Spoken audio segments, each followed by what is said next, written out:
What if I told you that the very thing trying to break you is actually trying to build you, that every setback, every sleepless night, every voice that said you can't, is shaping you into someone unshakable? You're not here by accident, you're here because deep down you know there's more in you, more fight, more purpose, more power. This is your wake-up call. It's time to stop surviving and start rising.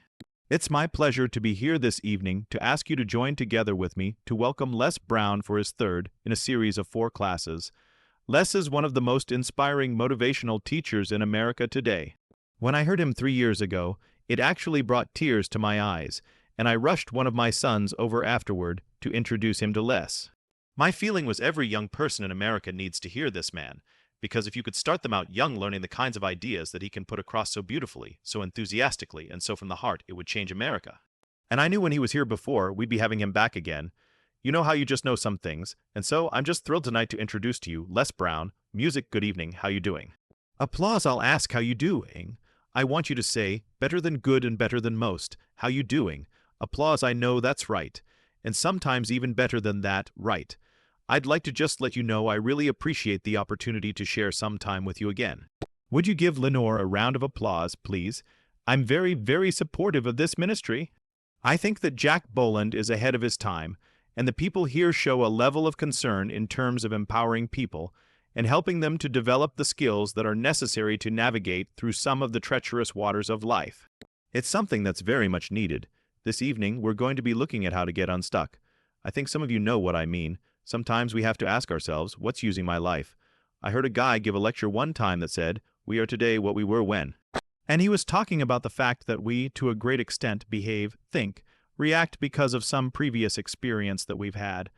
One of the things that we know about life is that it is always changing. Sometimes you're up, sometimes you're down. Sometimes things go real well and sometimes they don't.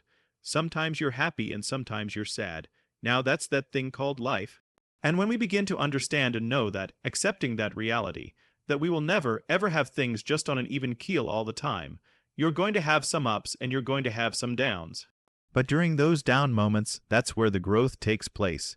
That's where the work is. Anybody can feel good when they have their health, their bills are paid, they have happy relationships, the children are acting normal, business is successful. Anybody could be positive then. Anybody can have a larger vision then.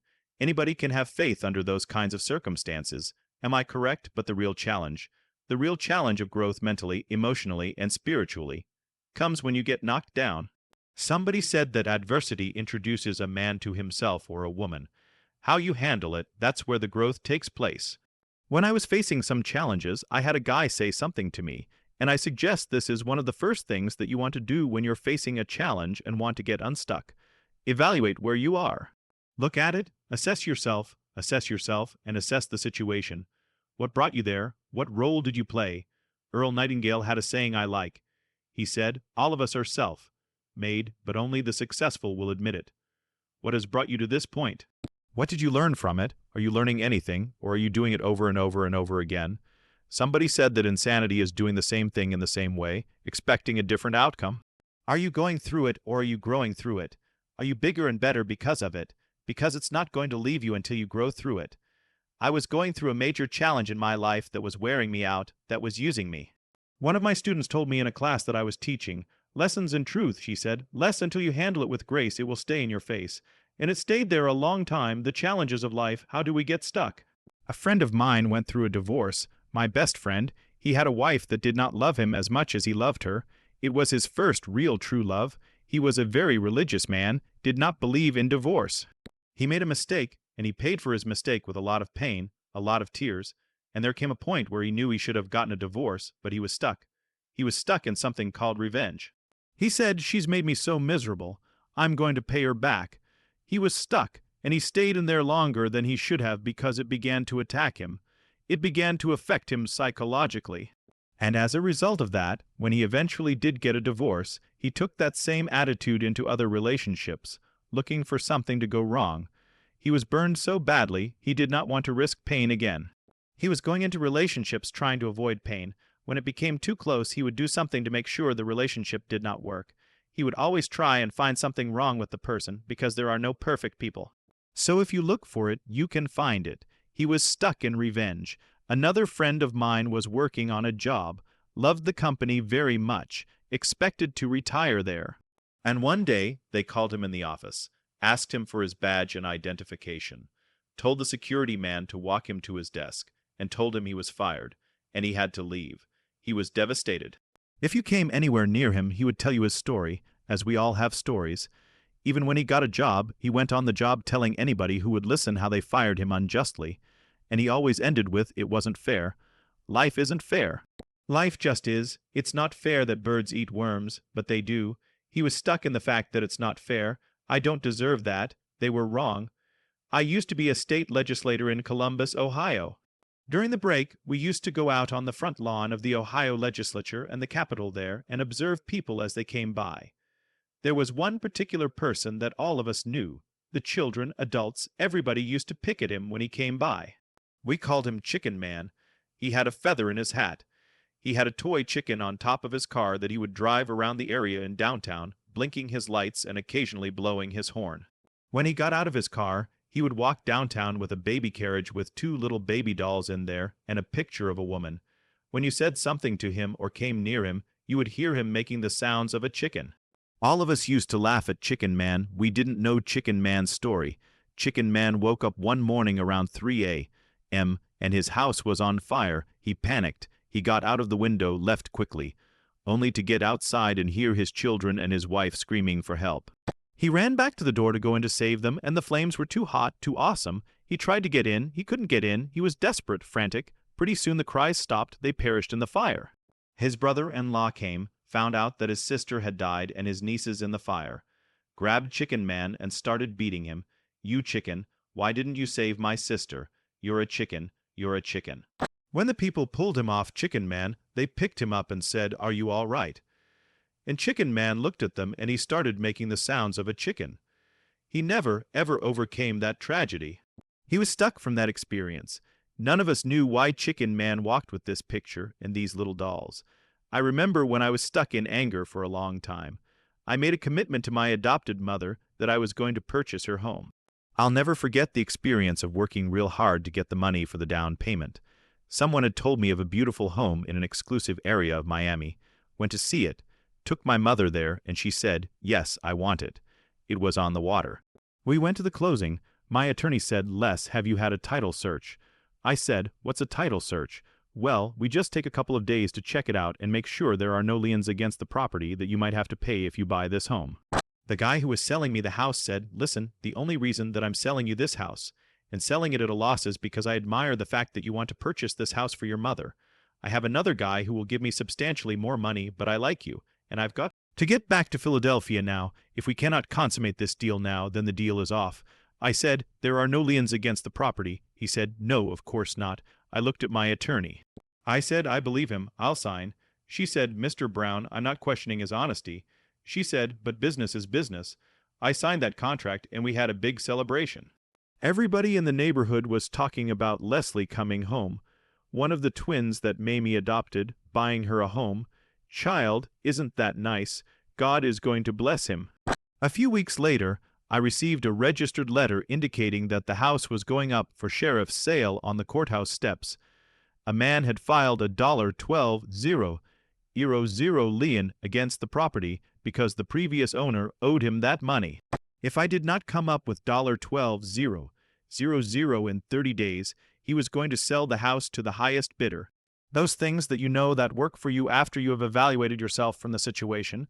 Continue to move, stay, busy, repeat after me, help somebody and help yourself, because what you give is what you get. Find somebody that you can help so you can forget about you for a moment.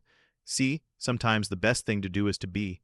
Sometimes you have to just back up and go within yourself like a bow and arrow. You can't take a bow and just push it out. An arrow, you just can't push the arrow out. You have to pull it back and then release it. Sometimes you have to back up and go within and pray and meditate and recharge your batteries, go away, clear your head, and then come back and look at it from a different vantage point. Don't operate while you're under the spell or the effect of what's going on. Next thing is that you've got to activate the thinker in you. Don't allow your emotions to control you. We are emotional, but you want to begin to discipline your emotion. If you don't discipline and contain your emotions, they will use you. Your mind goes on automatic just like a garden. You know, I loved reading the book As a Man Thinketh by James Allen. He uses the analogy of the mind being like a garden. You know, weeds don't have to have any encouragement to grow. You don't have to water them, they don't have to get sunshine, they don't have to have fertile ground, they will grow through the cracks of a sidewalk. Am I right? But if you want to grow orchids or roses or any kind of exotic flowers, there are special processes and procedures you must go through. Well, by the same token, you don't have to force yourself or motivate yourself to think negatively, to be depressed, to hate somebody, to want revenge, to want to get back at somebody, to beat yourself up over the head, to feel loaded with guilt. You don't have to make any effort to do that. Your mind is on automatic. It will do that by itself. But if you want to begin to move into your own personal greatness, if you want to begin to really enjoy a happy, successful, healthy life, you've got to be willing to go against the tide. You've got to be willing to harness your will and say, in spite of this, I'm in control here. I'm not going to let this get me down. I'm not going to let this destroy me. I'm coming back, and I'll be stronger and better because of it. You have got to make a declaration that this is what you stand for. You're standing up for your dreams. You're standing up for peace of mind. You're standing up for health. You want it, and you're going to go all out to have it. It's not going to be easy. When you want to change, it's not easy. If it were in fact easy, everybody would do it. But if you're serious, you'll go all out. Yes, I'm going to turn this situation around. I'm not going to sit back and moan and cry over what happened and what went wrong and who did what. I'm going to do something about the situation.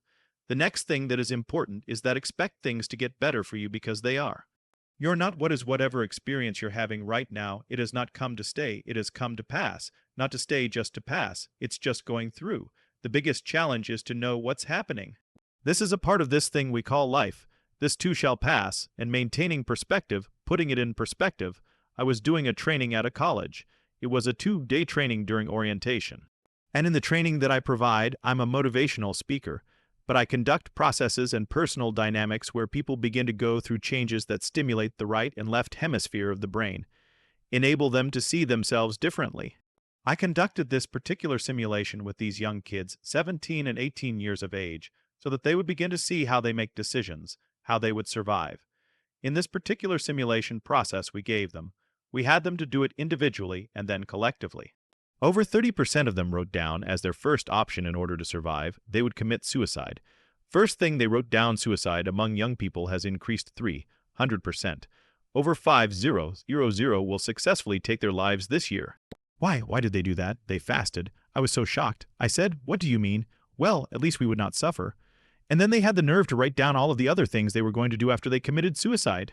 I said, listen, Kodumbo, now when you come up with a permanent solution for a temporary problem, that's it. Game's over, that's it. You're not going to do anything. Anybody who wrote suicide at the top, you can put your pencil down. See, a lot of us, because of our limited vision of ourselves, a lot of us who begin to focus on problems and enable them to overwhelm us, we begin to think that we have no options.